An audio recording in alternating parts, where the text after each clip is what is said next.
বৰ্তমান যিবোৰ দেখিছোঁ সমাধিস্থলখনত মানুহ সোমাবই নোৱাৰে মানুহ বৰষুণত সকলো উঠি ভাহি যাবৰ নিচিনা হৈছে আমি বহুবাৰ ৰিকুৱেষ্ট কৰিছিলোঁ চৰকাৰক যে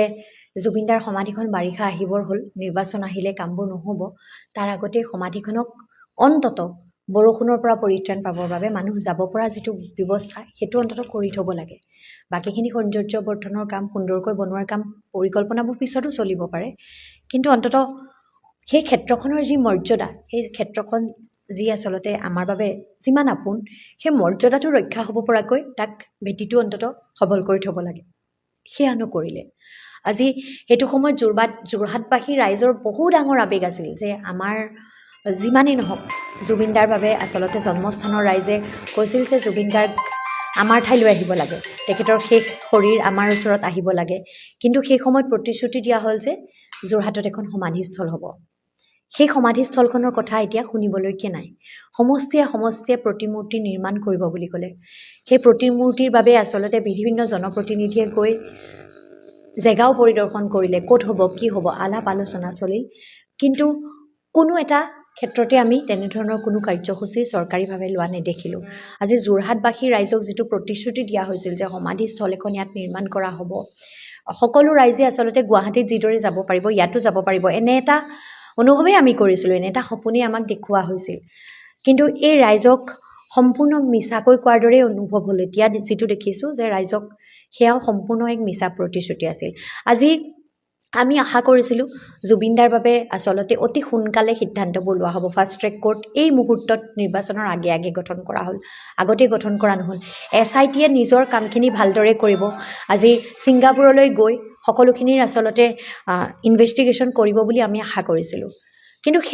সেয়াওতো হৈ নুঠিল যিদৰে যাব লাগিছিল তৎমুহূৰ্ততে গৈ ইয়তখনত কি হ'ল হোটেলৰ ৰুমত কি হ'ল যিদৰে এনকুৱাৰী হ'ব লাগিছিল সময় থাকোঁতে সেয়া একোৱেই নহ'ল আজি সিদ্ধাৰ্থ শৰ্মাৰ যি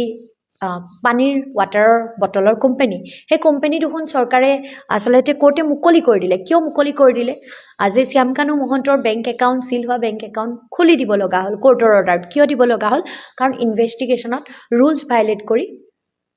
বেংক একাউণ্ট বন্ধ কৰা হৈছিলে আজি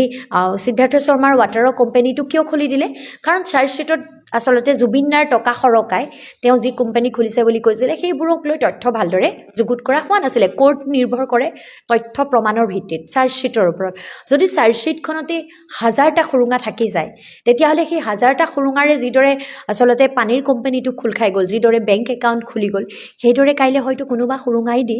সিদ্ধাৰ্থ শৰ্মা বা শ্যামকানু মহন্তও সৰকি যোৱাৰ সম্ভাৱনা আছে কিন্তু সেইখিনি আইনৰ বিষয় আমি যদি ধৰিও লওঁ চৰকাৰৰ আচলতে জুবিনদাৰ প্ৰতি সদ ইচ্ছা আছে আইনৰ বিষয়খিনিত আচলতে জুবিনদাক লৈ তেওঁলোকে ন্যায় দিবলৈ চেষ্টা কৰি আছে তথাপিতো জুবিন ক্ষেত্ৰক লৈ যি অৱহেলা আজিৰ দিনত জুবিন ক্ষেত্ৰৰ যি দুৰৱস্থা ইয়াক লৈ কি জাষ্টিফিকেশ্যন আছে এয়াতো চূড়ান্ত প্ৰতাৰণা এয়াতো চূড়ান্ত অৱহেলা আমাৰ সেই আচলতে হৃদয়স্পন্দন বুলি কোৱা মানুহজনৰ প্ৰতি তেখেতসকলৰ দায়বদ্ধতাৰ চূড়ান্ত সীমা আচলতে অপমানৰ চূড়ান্ত সীমা অতিক্ৰম কৰি দিছে আজি যোৰহাটবাসীক যিদৰে প্ৰতাৰণা কৰা হ'ল ইয়াত সমাধিস্থল হ'ব বুলি কৈ সেই আৱেগৰ লগত ধেমালি কৰি আজি একোৱেই নাই আজি যেন যোৰহাটবাসীৰ মনৰ কথাবোৰ শুনিবলৈ তেখেতসকলৰ সময়ো নাই আজি তেখেতসকলৰ সেয়া শুনাৰ প্ৰয়োজন বোধো কৰা নাই গতিকে এই কথাবোৰ অত্যন্ত বেয়া লগা আমি আশা কৰিছিলোঁ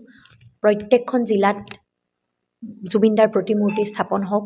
জুবিনদাক আমি মন গ'লে ওচৰতে পাব পৰাকৈ মানুহজনকতো কায়িকভাৱে লগ পাব নোৱাৰোঁ কিন্তু জুবিনদাৰ যদি মূৰ্তি এভাগি থাকিলেহেঁতেন আমি গৈ তেওঁ মূৰ্তি ভাগিৰ চকুত চায়ে আমি অনুভৱ কৰিলোঁহেঁতেন যে জুবিনদা আমাৰ মাজত আছে তেখেতৰ লগত হয়তো আমি দুষাৰ কথা পাতিব পাৰিলোঁহেঁতেন কিন্তু সেয়া কাৰ্যত হৈ নুঠিল এই কথাবোৰ আচলতে ৰাজনীতিৰ কথা নহয়